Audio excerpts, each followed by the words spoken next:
Michael Taillé, membre de l'UGTM, membre de l'intersyndicale santé. Alors dimanche 1er mai, nous avons réaffirmé notre détermination à poursuivre la lutte par un défilé qui s'est fait dans les rues de Fort-de-France. Bien évidemment, les revendications sont toujours les mêmes, hein. Revalorisation des salaires, lutte contre la vie chère, retraite, réparation des dommages causés par la contamination au chlordécone.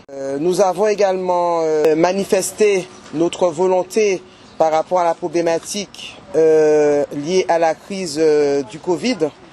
Donc en mettant en avant surtout la volonté de la réintégration des soignants suspendus, évidemment avec le paiement de leur salaire.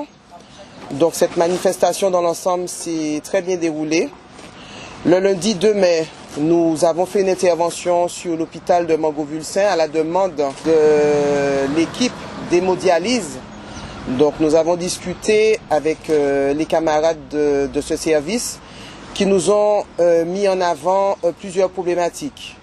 Des problématiques liées à l'application d'un planning de manière arbitraire à compter de lundi, des problématiques d'effectifs bien évidemment, des problématiques de matériel. Bon, ce sont des problématiques qui sont récurrentes à tous les services du CHUM. En tout cas, nous avons interpellé la direction par le biais d'un courrier. Nous sommes en attente du retour de la direction. Le mardi 3 mai, nous avons fait un débriefing sur le port avec les camarades qui sont venus nous rejoindre, puisque nul n'est sans savoir que M. Job, président de la CCIM, nous a assigné un référé demandant justement notre expulsion du port. Nous avons reçu effectivement le rendu du délibéré qui nous donne 5 jours pour remettre les lieux en l'état. Mercredi 4 mai, l'intersyndicale, justement afin d'éclaircir certains points, a donné une conférence de presse à la maison des syndicats. Donc les thématiques abordées étaient l'analyse des résultats des élections présidentielles, la nouvelle direction du CHUM et les suspensions, le référé, l'assignation, l'expulsion de la CCIM et les actions du mois de mai à venir.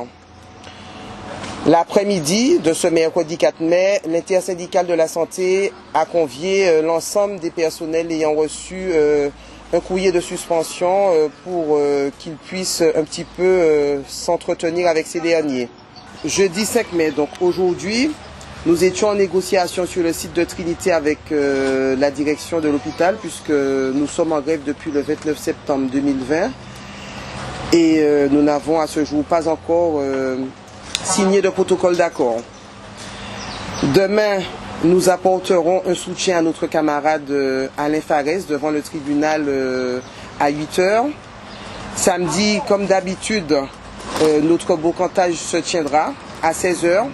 Et la thématique de ce brocantage sera la souffrance psychique et addiction en temps de confinement.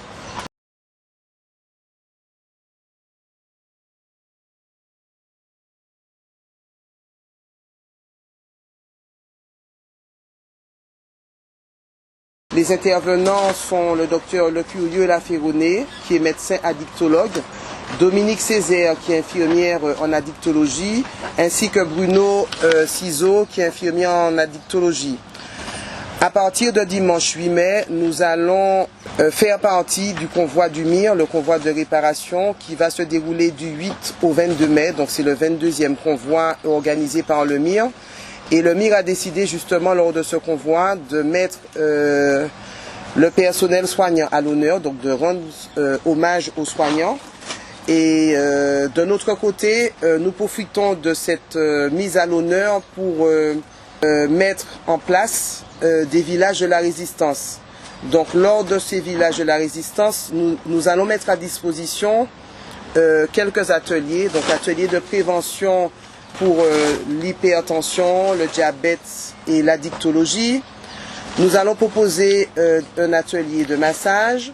Nous allons également mettre à disposition un petit coin de vente pour les tricots de la résistance. Nous allons également mettre à disposition un petit coin de collecte pour les denrées alimentaires afin de garnir nos paniers solidaires.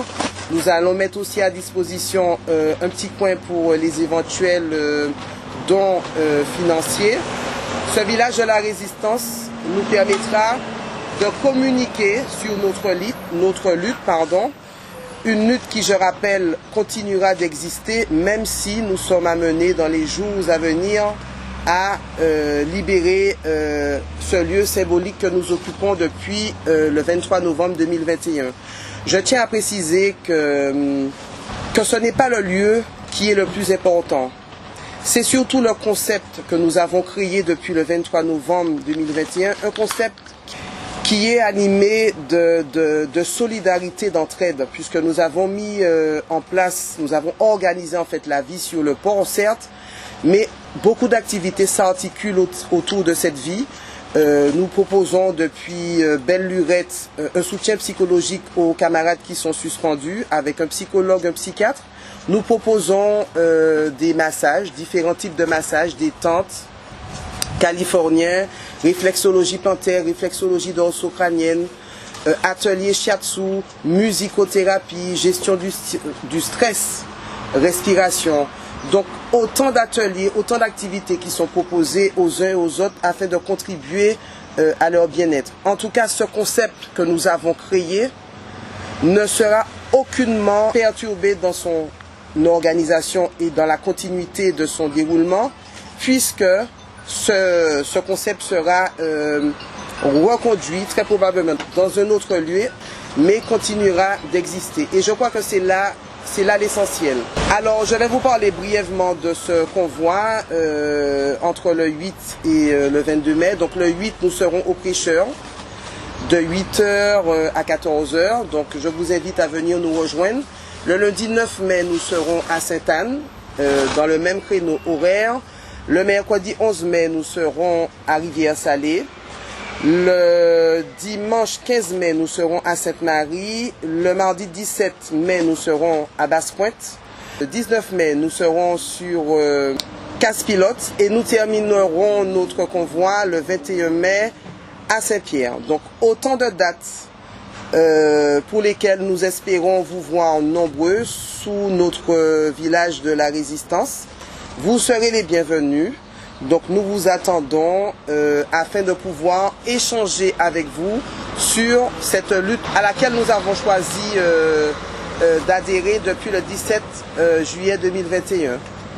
Donc voilà.